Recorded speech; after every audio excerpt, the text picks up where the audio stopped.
Ipswich Buses, your local bus company serving your football team. Buses run every 10 minutes. Avoid the traffic. Don't get stuck in the delay. Get Ipswich Buses today. A single from only £1.20, a return from only £2. Find out more information at www.ipswichbuses.co.uk. Ipswich Buses, proud to partner with Talk in Town.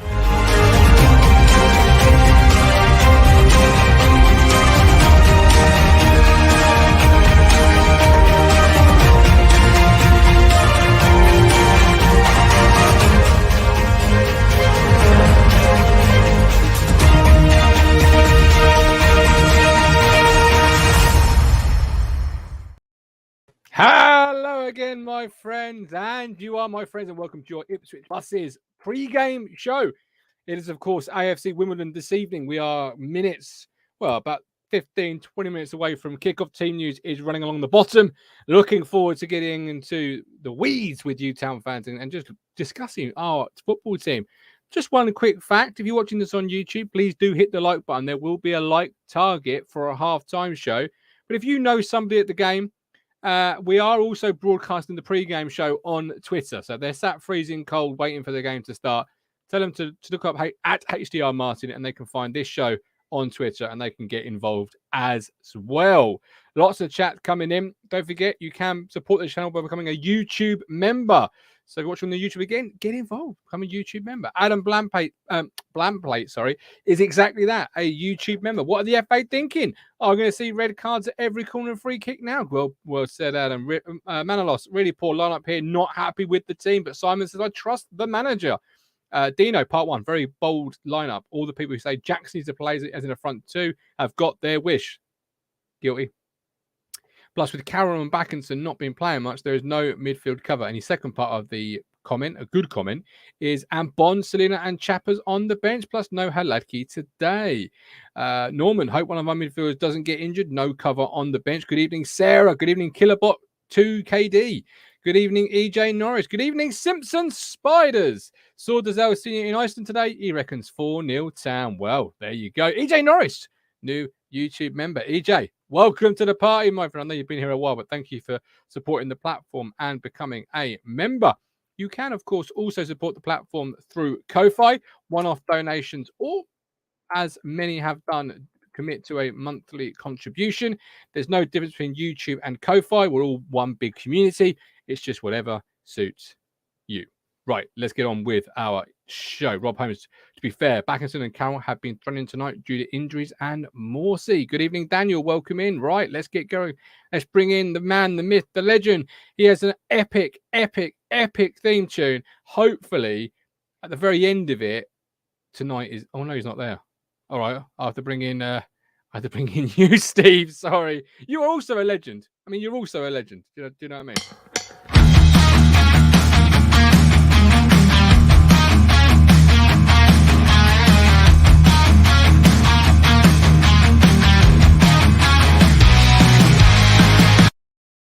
But will he be smiling come the end of the game? That's what the question is. Steve, welcome in. How are you?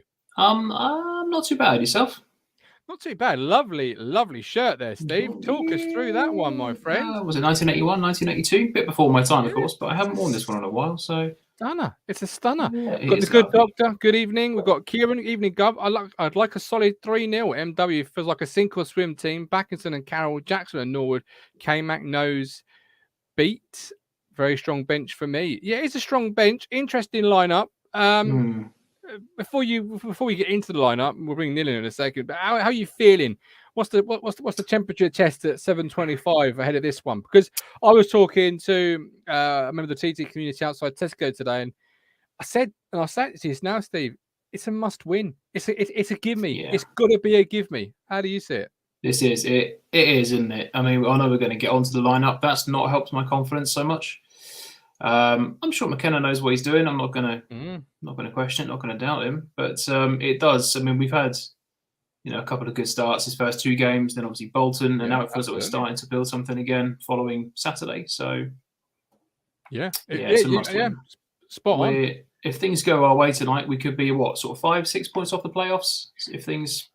Yeah, it could look really good. Yeah, come 10 p.m. tonight, it has the capacity to look really good. You're absolutely right. But, fans often say, Steve, there's no gimmies in this division, and you've got to treat with teams like AFC Wimbledon with the absolute respect. And they're right, you do. But for a team that talks about the playoffs the way we do, with the aspirations we've got, you've got to be going there tonight, particularly on the back of them losing their striker. You've got to take the game to them and blow them away, haven't you? You've got to win this game, I feel, tonight. You've got to, must win.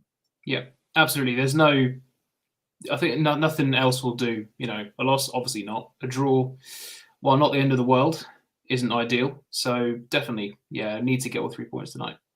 Absolutely. And like I said, these are the sort of games where maybe in the past, teams like Ipswich have taken them for granted, and we've learned so many times that you can't do that. No, you can't. But you've got to go and. It's a must win, as it is for MW. Norman says it's Cruncher's birthday. I wish it's. Do you know what? I've completely forgotten, Norman. I wish he had said something. I'm surprised he hadn't said much, to be fair. So, from my heart to yours, Cruncher, happy birthday. 60, eh? You don't look a day over 70. Wake up to the, wow. Wake up to the money, turn me right on. You look like you got dressed with no lights on. A Superman that spin like a cyclone. Fit check, spin like a cyclone. Wake up to the money, turn me right on. Yeah, but we're crap. We're not going to dominate any team. Will that be the case come at 10 p.m. this evening? Mr. Mould, Mr. Positivity, welcome. It's been a while. How are we? Hello there. Yeah, not too shabby. What are you thinking ahead of tonight's game then? Obviously, you're famous for that quote that we have on your intro. Of course, we're not going to dominate anyone with shit. How are you feeling ahead of tonight? Is it a must-win, as we've been saying before you came on? Are you happy with the draw? Would you take a point? We have to. If we want any aspirations of going anywhere, we have to win it. So let's keep that in mind. Absolutely agree with you. I really do. I saw the stats for Accrington Stanley, and our passes and everything was just far superior. So if we can just continue from that, that'll be good. We were far superior, but you know that, obviously, having a season ticket and being at the game. So we haven't really got to get into that detail tonight, right? Got to get into loads of detail, mate. It's about the fine details. Absolutely, it's the finer points. Yeah, keys to consistent. The key to success is consistency. Christ, I don't even know my own headlines of my own shows these days. Right, few comments, then we'll look at the team because I've lost my way a little bit. Andrew Plum says the GOAT says the draw is not good enough. Ben Moore looks like a Premier Inn. Is it a Premier Inn, Mr. Moles? Certainly is. Look at that. Ben Moore knows his Premier Inns. We won't ask why you know your Premier Inns, Ben, but we doff the cap, sir. Stephen Parry, YouTube member. K-Mac is playing this with an eye on Saturday. We have a squad to do this on 3 games a week. If we can't trust them and only have 11 players, they should not be here. Okay, great point to kick the show off there, Stephen. Thank you for raising it. And thank you for being a YouTube member as well. Is it right if what Stephen says is true, Neil? Should McKenna be looking at Saturday or even have one eye or 2 eyes or any eyes on Saturday? Or should you really focus on the team in front of you and play your strongest lineup? If that's Selena, that's Selena. If it's Chaplin, it's Chaplin. I mean, he could count. This is his strongest lineup, but I'm taking from Stephen's comment. He's thinking he's resting Selena and Chaplin. How do you see it? I don't see it so much as resting them. I like the idea of having a strong bench. So you put a team out that you think can do a job, they do the job, but then you can bring people off the bench that are potentially stronger and they can change the game up if you need to. Yeah, it's a fair point, Steve, but it feels when I logged into this show tonight, it felt a little bit like 2019, like this man was still in charge sort of vibes. Because Jackson and Norwood are your front two tonight, Mr. Thompson. How are you feeling on that one? That's a surprise, isn't it? I thought how must Joe Pigott be feeling right now? Norwood's coming out of the cold and jumped in ahead of him. And now Jackson, out of nowhere, has come in off the bench. Obviously, he's been there recently, but he's come in and straight away jumps ahead of him. Unless he's doing something absolutely insane in training. It does very much feel like that first season back in League One or down in League One, with the Norwood and Jackson up top. All we're missing is Holy in goal and he's on the bench. Some questionable defending. But one bad catch from Walton with a broken finger, and you could have Holy between the sticks. But I mean, we joke, Steve. But I've been one of Caden Jackson's biggest fans. I think he's better than what fans give him credit for. I think he can be a different dimension when he's playing.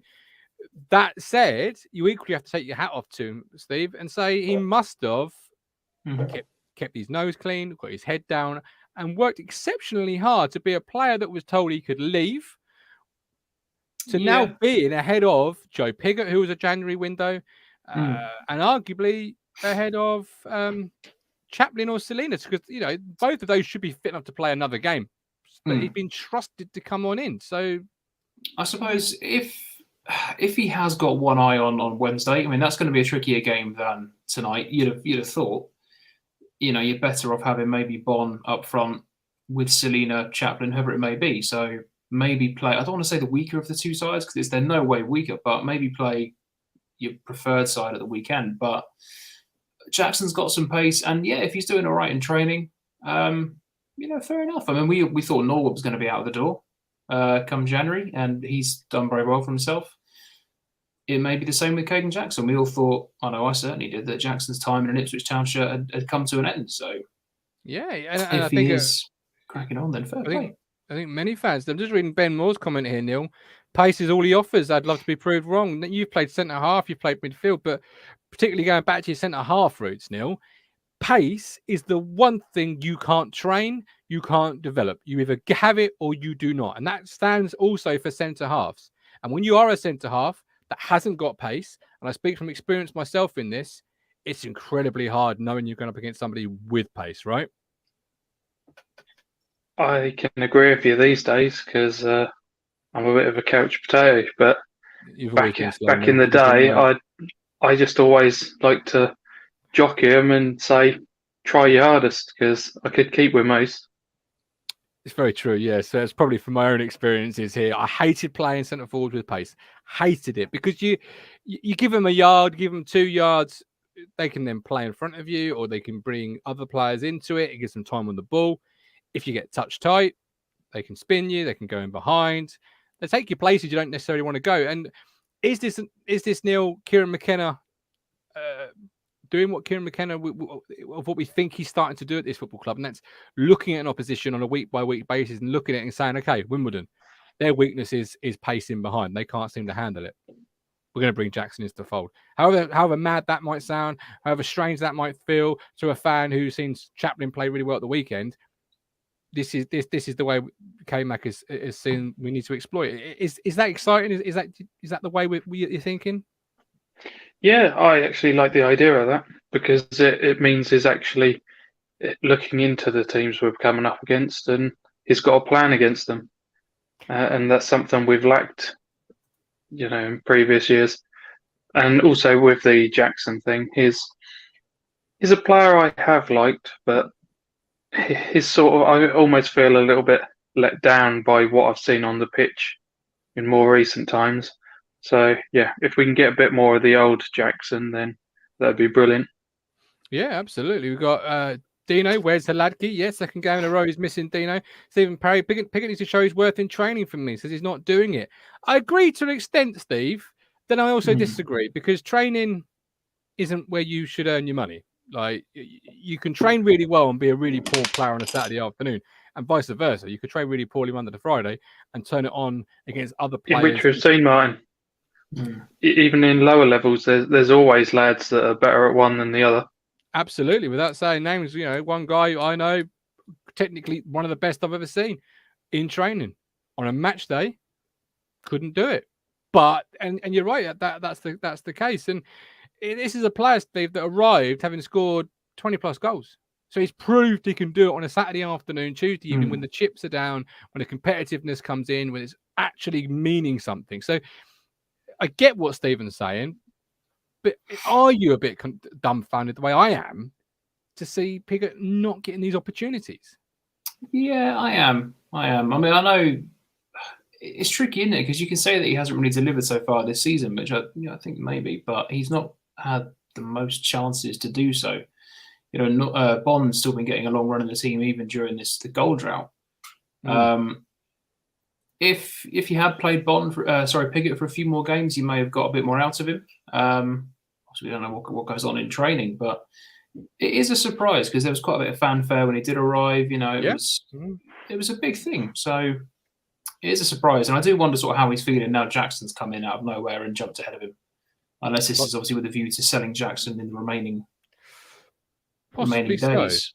Possibly so. Obviously, with Simpson coming back, that was the conversation yesterday evening. Simpson and Piggott both being let go. Lee, agree, Chris. Hopefully, he's used the opportunity to show McKenna what he can do and what he brings to the team. We are currently have my favourite number watching us on YouTube. However, we have only 48 likes. If we can get another 20 likes, if we can get to 70, we'll do a halftime show. So get liking it. If you're watching it on YouTube, get like. If you're watching on Twitter, just retweet it. Just to wind people up, quite frankly, just retweet it. Raxmax, no Fraser again. Confusing a decent midfielder should at least make the bench, but alas, in Special K, I like that.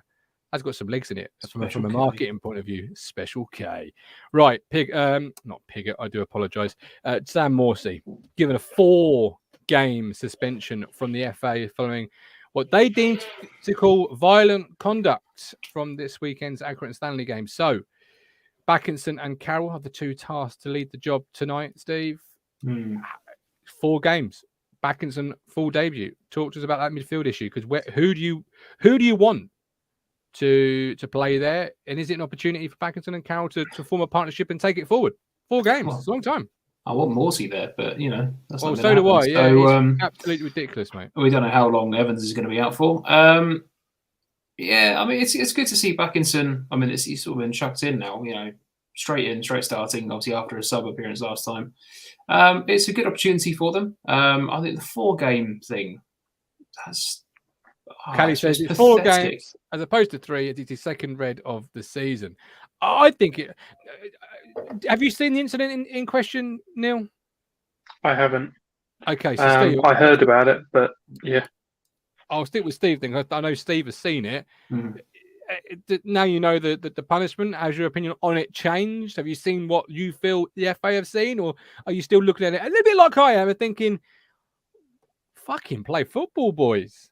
Yeah, I am. I mean, Accrington like playing a nice physical rough game, and then when they get it back, he's throwing himself on the floor like a bit of a fairy, really. Elliot pressing the trigger buttons there. Look, it's all set up for Mr. Nolan. Oh, bloody hell. He'll come out of nowhere. He'll be ahead of Piggott. Fucking hope. Well, yeah. Well, I think me and you are ahead of Piggott at the moment, Steve. To be honest with you, yeah, that was you know what I mean. No, I think Aaron Drinnan's ahead of Piggott at the moment. Yeah, and he's playing for Leighton Orient. So there you go. Absolutely. But Backinson, what do you want to see from him tonight? Away from home, debut. Haven't had much training time. If you break it down, Saturday they played, so Sunday was an off day.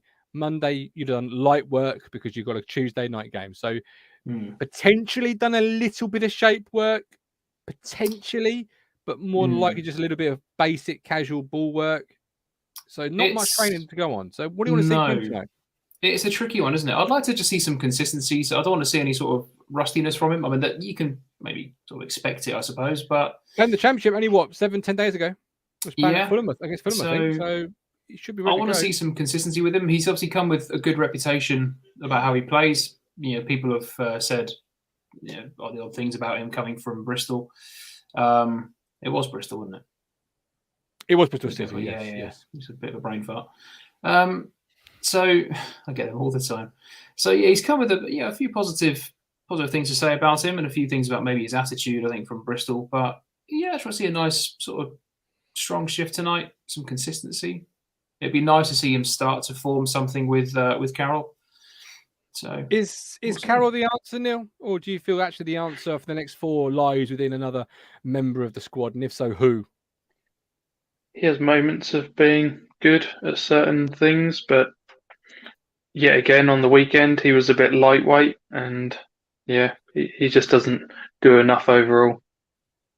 Yeah, I'm of the same opinion. But looking at the bench, you haven't got a midfield player on the bench. So what's the plan B here? Do you feel, Neil? Because you've got Backinson and Carroll's your two midfielders with a Luco ahead of them.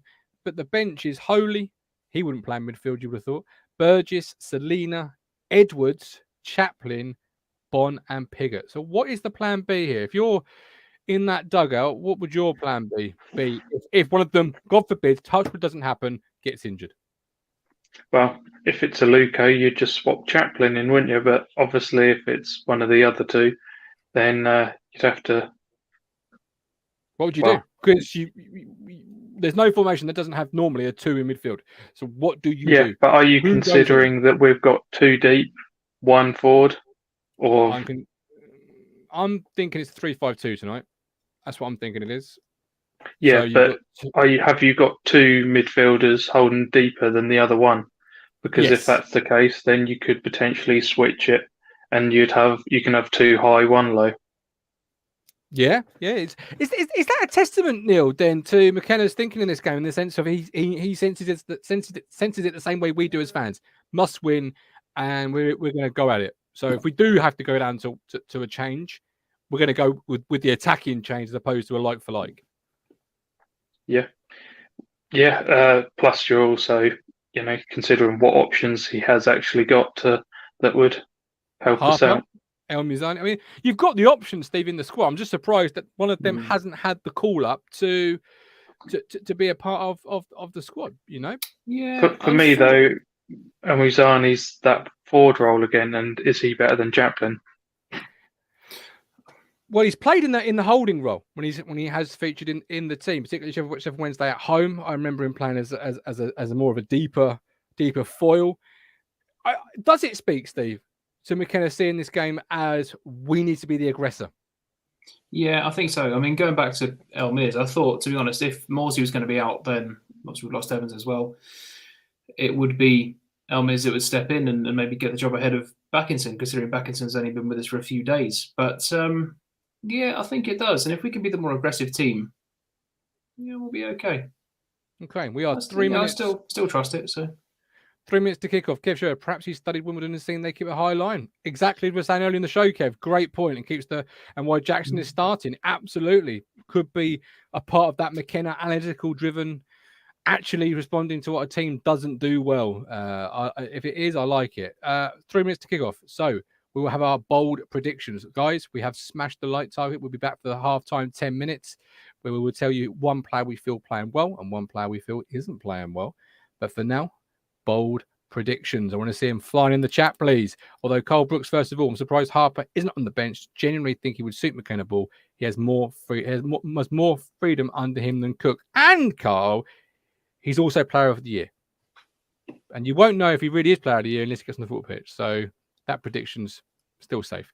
Neil, bold prediction, please. It's not bold, but I'm going 2-1 win. 2-1. All right. I mean, we didn't beat AFC Wimbledon last year, so that could be deemed as bold, getting 3 points on a game that Town traditionally don't seem to show. Goal scorers? I think let's go for a double Jackson. Yes, I'd love a bit of that. I really would. Lee Anderson 2-1. Rob Holmes, Scrappy 2-1. Steve 154 says stadium looking empty. Carl Brooks 1-0 Town. Ben Moore's gone for 4-1 Town. Before I get any further in these bold predictions, please somebody put us to lose. At least 4 or 5 of you, because every time I see a chat that's one-sided, it normally ends in absolute clusterfuck disaster. So before I get any further, am I still here? Mm-hmm. You are. Yeah. My screen went completely blank for a minute there. Eddie Spaghetti 4-0. Carl Brooks has agreed. 3-1 from Callie Bisler. 1-0 from Kev. 0-0. That's 1. We need 4 more. 2-0 says Darren. 2-0 says the good doctor.